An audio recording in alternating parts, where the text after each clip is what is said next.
là, je me situe entre une œuvre du musée Stella Matutina et un dessin très célèbre des collections du musée du Louvre, qui est un dessin d'Antoine Watteau, l'un des grands peintres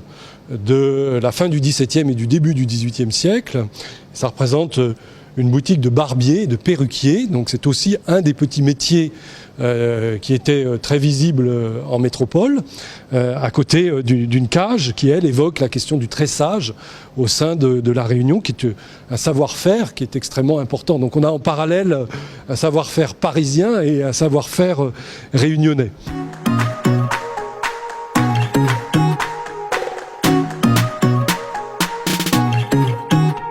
La première fois que nous nous sommes rencontrés, c'était il y a 3 ans, pour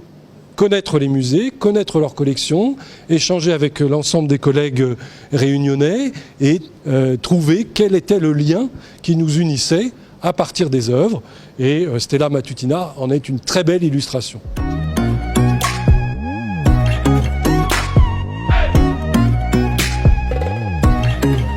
On aura aussi de la photographie, beaucoup d'iconographie, pour justement confronter un petit peu le regard artistique des écoles européennes au regard peut-être un peu plus ethnographique des photographes réunionnais contemporains,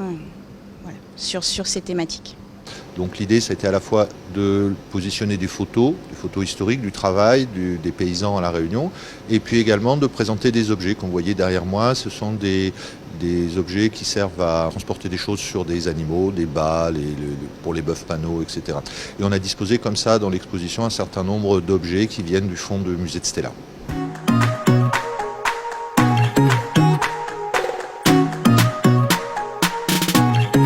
On est très heureux, très fiers de pouvoir montrer ces œuvres qui sont parfois des œuvres rares, précieuses, au sein des collections des musées de la Réunion et créer ce parcours entre l'ouest et le nord de l'île au sein des 5 musées et inviter ce public jusqu'à la mi-octobre à découvrir l'ensemble de ces œuvres avec un tarif très attractif puisque ce sera 2 € par lieu d'entrée et j'espère que ce sera quelque chose qui vraiment décidera le plus grand nombre de visiteurs à venir voir ces œuvres.